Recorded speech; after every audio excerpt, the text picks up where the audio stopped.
Hi,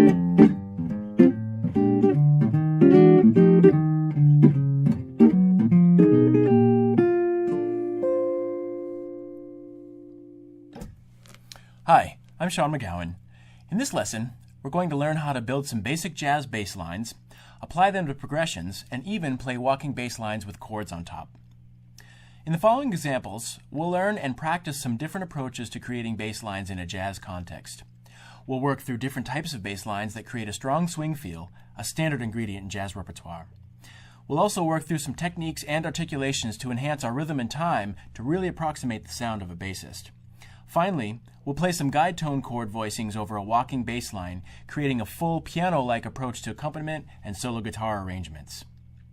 This lesson can be found in my Fingerstyle Jazz Guitar Essentials lesson series, published by Acoustic Guitar and available at acousticguitar.com.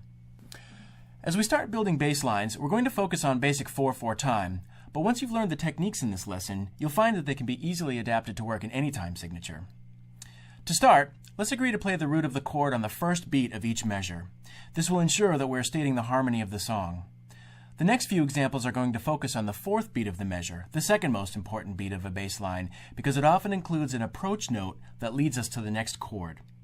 The notes on beats 2 and 3 will ultimately be determined by how you want to approach that fourth beat and shape the arc of your bass line.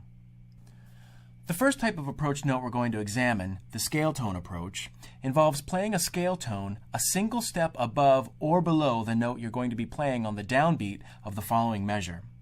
Example 1A demonstrates a bass line underneath a basic 2-5-1 in the key of C.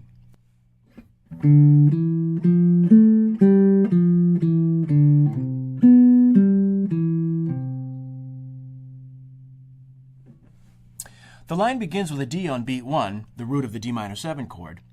Since we know we're going to play a G on the downbeat of measure 2, by the rules of this scale tone approach, the fourth beat of measure 1 should be either an A or an F, one scale tone above or below the G. This example shows an A note approaching that G target note from above, a move that is repeated at the end of measure 2, where a D note approaches the subsequent C root. Most often, the scale tone will be a whole step above or below the target note, but at times will be a half step away. Example 1B illustrates this same approach as applied to the first 3 bars of an F blues progression, 1-4-1.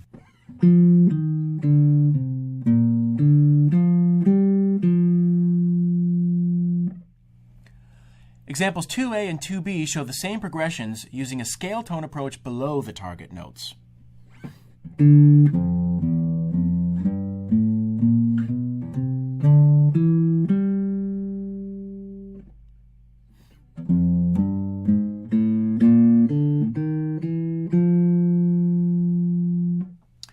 The second type of approach is called a chromatic approach, in which we move toward our target note from a half step above or below. Chromatic approach notes provide very smooth transitions between chords and can at times add a bluesy flavor to your sound. It doesn't matter if a chromatic approach note is neither a scale tone nor a chord tone. The chromaticism itself creates a strong forward motion to the next chord, and it even creates a little tension and resolution while getting there. It's worth noting that the scale tone method outlined in examples 1 and 2 will sometimes yield an approach note a half step away from the target, meaning that occasionally the scale tone and chromatic approach notes will be the same.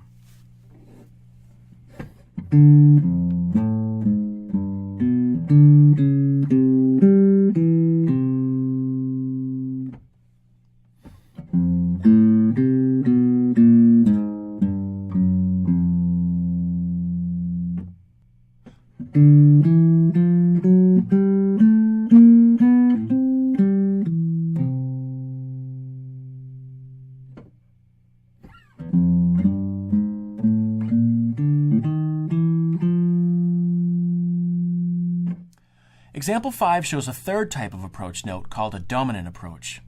This technique approaches the target note from its fifth interval. This creates a similar sense of gravitational pull as can be heard in a 5-1 cadence, a different sound than the more linear scale tone and chromatic approaches. To utilize this approach, simply play the fifth of the chord you're moving to on the fourth beat of the bar.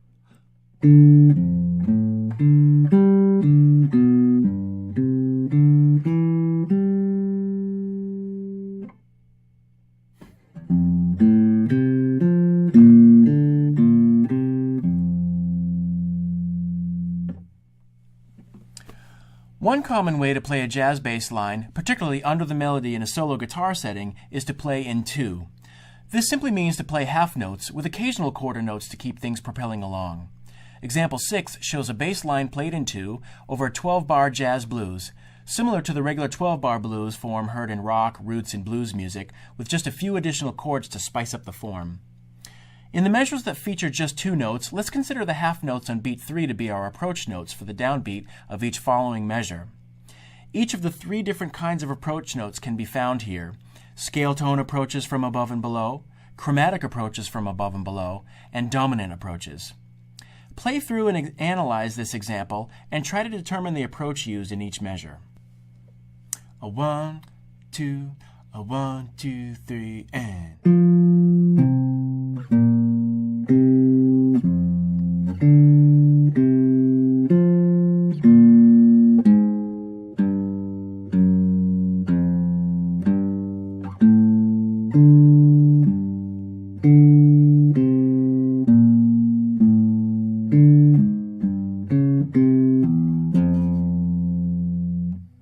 Now that we have some of the basics, let's make it more interesting to play and listen to.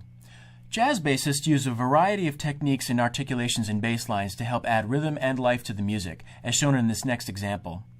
We're going to add some 16th note pull-offs to open strings, which creates a kind of shuffling effect. These embellishments work best if you're careful not to let the open string ring long enough to sound a defined pitch. Bassists sometimes refer to these as skips, or ghost skips.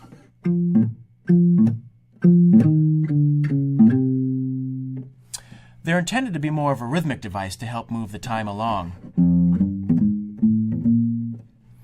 You can achieve a similar effect by picking muted notes on adjacent strings.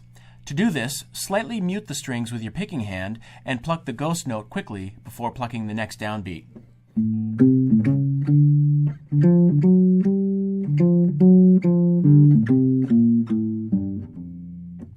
Another cool rhythmic articulation can be found in the last bar, where we anticipate the fourth beat, a chromatic approach to the F in measure 13, which creates a nice rhythmic syncopation.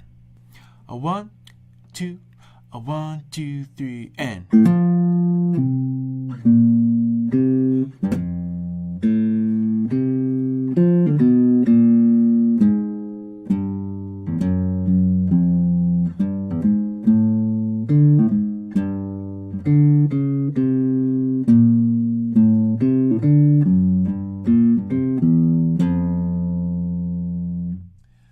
Now we're ready to start walking in 4. Walking bass lines are the most common type of bass line in jazz music and an important tool when playing in any solo situation. They're comprised mainly of quarter notes that outline the chord changes of a progression and, through the careful use of approach notes, create a sense of forward motion from one measure to the next.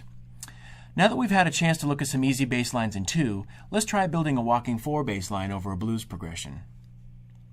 Example 8 uses all three of the approach note techniques we've learned applied to the changes of a simple blues in F.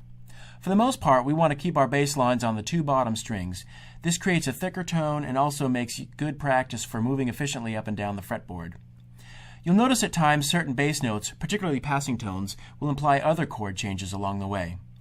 This example is a particularly good one to study carefully in all 12 keys. Working through bass lines in different keys should give you the foundation and practice to play through any tune you want, starting from anywhere on the neck.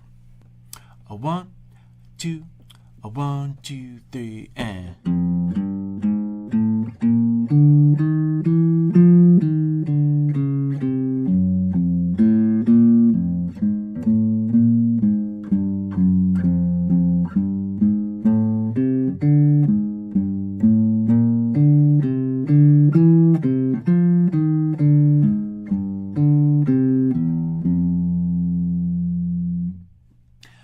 Example 9 features a blues in F with a walking bass line using some of the articulation techniques featured in Example 7. You'll see that you can do the ghost skips technique on any beat. Just make the pull-off quick and snappy. This example also adds some triplet eighth notes to the mix in measures 9 and 10. These triplet licks are usually based on chord arpeggios, and it's helpful to have the chord shape already in place with the fretting hand before plucking the strings. 1, 2, a 1, 2, 3, and...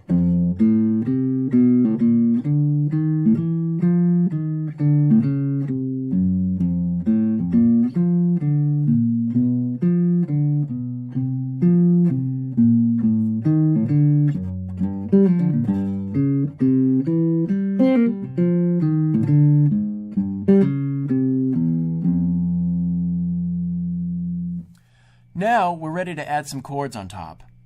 Playing a walking bass line underneath the chord progression is a wonderful way to create a very rich and full-sounding accompaniment or arrangement, and can even give the illusion that there is more than one guitarist playing.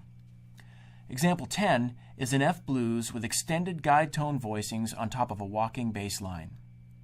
You'll notice that the bass maintains a consistent quarter note rhythm while the chords sort of jab in and out.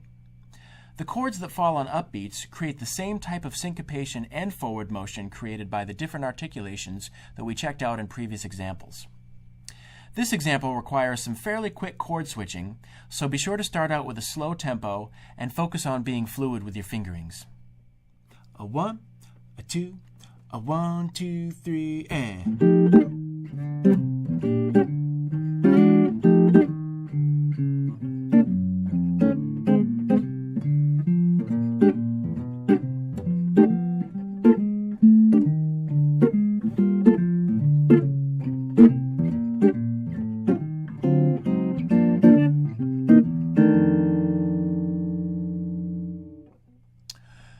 Let's work through example 10 one more time, but at a much slower tempo. A 1, a 2, a 1, 2, 3, and...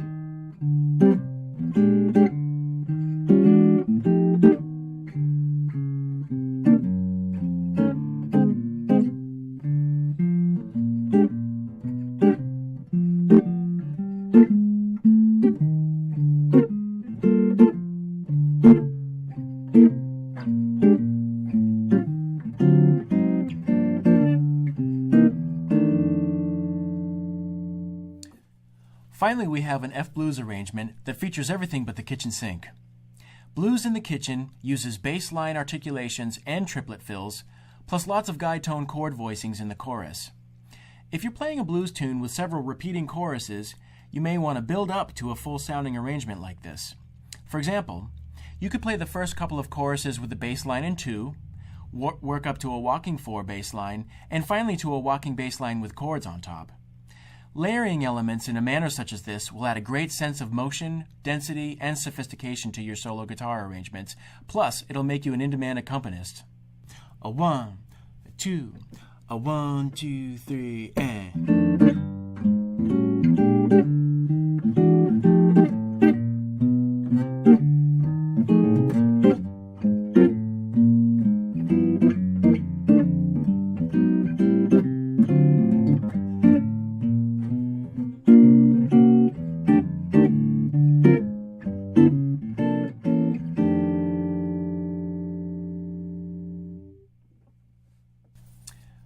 Let's work through Blues in the Kitchen one more time, but at a much slower tempo. A 1, 2, a 1, 2, 3, and...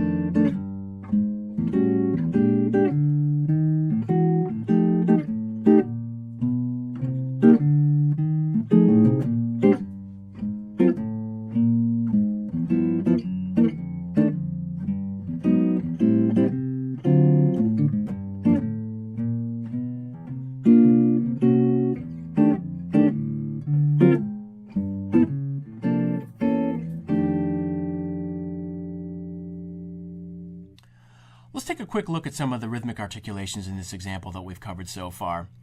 Measures 1 and 2 both feature some of the ghost skips, and again, you're quickly pulling off to the open E string. In this case, so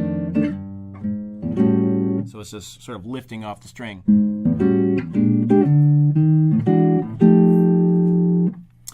In measure 4, we see one of our triplet articulations with a chord on top. So essentially what you're doing is playing an F7 sharp 9 chord and pulling off essentially a bass ghost skip to the open A string and following up with the last partial of the triplet with a C on the low E string. So the bass line itself is F, pull off to A, and then land on the C in the low E string. When you put the chord, which is a guide tone shape on top, it sounds like this. 1, 2, 3. And then you're following it up with a bass line and a guide tone on the B flat 13 chord. A 1, 2, 3. We see another triplet figure in measure 8, which is just a bass line this time, all plucked with the thumb of the plucking hand. So it's the D7 sharp 9 chord approaching the G minor 7 chord.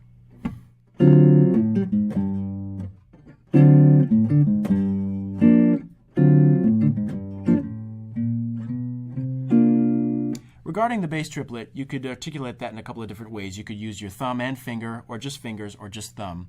Try experimenting with a few different ways and see which one is more comfortable for you. Thanks a lot for joining me for this lesson. For more fingerstyle jazz guitar instruction, check out the rest of my fingerstyle jazz guitar essentials lessons, available at acousticguitar.com. For Acoustic Guitar, I'm Sean McGowan.